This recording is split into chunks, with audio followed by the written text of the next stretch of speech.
Preparation number 1 for Pom Poko. Mystery. Miyazaki declares that Pom Poko will be a failure. Okada, read Ghibli's textbook, page 46. Meow! Okay. I'll read it out loud, Mr. Nekoron. It's around page 46. Originally, the film Pom Poko was Hayao Miyazaki's idea. It's something he came up with after making Porco Rosso. Paku-san is Isao Takahata's nickname. He said to Paku-san, "Please do Shigeru Sugiura's manga 808 Raccoons. It's such a fun piece.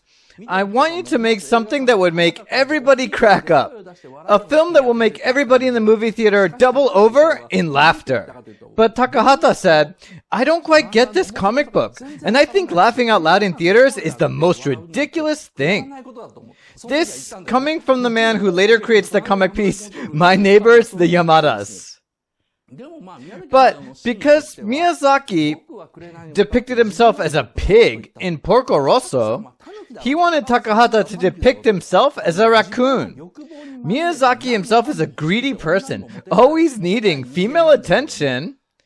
And he knows Paku-san deceives people and even deceives himself, just like the raccoon dog. Back at that time, I don't know if it was just his personal thing, but he was obsessed with No Longer Human by Osamu Dazai. I heard about this from an acquaintance of mine, the animator Hideaki Anno, because he also was obsessed with this book at one time. Porco Rosso was made in 1992 and Pom Poko in 1994. Anno wasn't active creatively during that time. Gunbuster was made in 1988 and Evangelion in 1995. So I think he was influenced by Miyazaki while he was a bit depressed. So I did know that Miyazaki was obsessed with the novel, but I knew that Anno was. All the folks in Gainax at the time knew that. While doing research for this video, I read that he started reading No Longer Human right after he finished Porco Rosso. He started saying things like, "I am tainted." So he wanted Takahata to apologize to the public as well and expose his own faults through his films. Because in Porco Rosso, although he credits Marxism to an extent, he rejects the theory at the same time. He concludes by saying, "I'm going to live with my greed." But he can't abandon Marxism on his own. That's why he asked Takahata to reveal himself too, through his work, to say that he is a raccoon dog. But as a result, Pom Poko didn't turn out like Miyazaki had expected. Miyazaki was okay with the word Battle of the Raccoons in the Japanese title, but then Heisei era was added. And also Pom Poko. Takahata was delighted. He was like, "That's it. If you add Heisei at the top and Pom Poko at the end, people will know how absurd this film is." He didn't necessarily want to make it light, but I'll talk about that next week. Anyway, they decided on this ridiculous title, and Miyazaki was extremely angry about it. Later, during a conversation with the literary figure, Hisashi Inoue said, "I didn't like that title." Miyazaki jumped right in and said, "I know, that title is awful. With that title, the film will definitely fail." The producer Toshio Suzuki was at a loss. Miyazaki had done the same thing a few years back with the novelist Ursula K. Le Guin. When the title was finalized, Miyazaki was furious and said, "The film is going to fail." And then to Suzuki, he repeatedly said, "What are you trying to do? Ruin my company?" Next, the team decided to stage it in Tama New Town and turn it into a story about urban development invading the natural environment. Miyazaki couldn't take it anymore and told the team to scrap the project, to scrap Pom Poko immediately. He even went on to say that if they wouldn't stop, he'd quit Ghibli. That was because, well, it's written very vaguely in this book. It's very vague. But the truth is, he didn't want Takahata to do a piece about nature or ecology. Miyazaki himself is often lauded for being environmentally conscious, but he has denied that many times.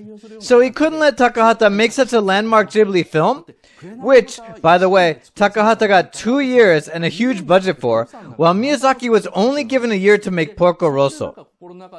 He didn't want him to trumpet an environmentally friendly message. He didn't want to make things that simple. He had just reorganized the drawing team after it had fallen apart in only yesterday. He believed Paku-san would destroy it again. He complained that he was always the one working behind the scenes to bring in revenue, that Takahata was using all the profit that Miyazaki made and the improved drawing team and creating a socially conscious film that made himself look good. He said if they don't stop the pre-production of Pom Poko, he would quit Ghibli. The interesting thing is that he never told this to Takahata. He always said these things to Suzuki, the producer. He's like a teenage girl. He kept complaining for a month. In this book, Suzuki writes that he thought Miyazaki had gone mad. It was that bizarre. And then what happened? Miyazaki finally lost his temper and yelled at them for 8 hours straight. And then suddenly he grabbed his chest and collapsed. Everybody just watched him, not knowing whether to call an ambulance or not. It seems that they couldn't. Suzuki sounds a bit reluctant to tell the whole story in this book, but I assume that he really thought that Miyazaki had gone mad, and he didn't want other people to see his disturbed state. No one called an ambulance. Eventually, he managed to stand up and go home. Everything about him quitting, all that stuff was forgotten. But the point is, Miyazaki, who was desperate to stop this project, cried his eyes out when he saw Pom Poko for the first time. He cried and cried. Suzuki sitting next to Miyazaki was like, "Oh my god, he's crying!" And Miyazaki went home crying. Now, why did he cry so much? I want you to think about this as you watch this film again, which will broadcast soon. We'll talk about it again in the next Nico Nico Live. Why did Miyazaki, who was desperate to stop this project, cry his eyes out?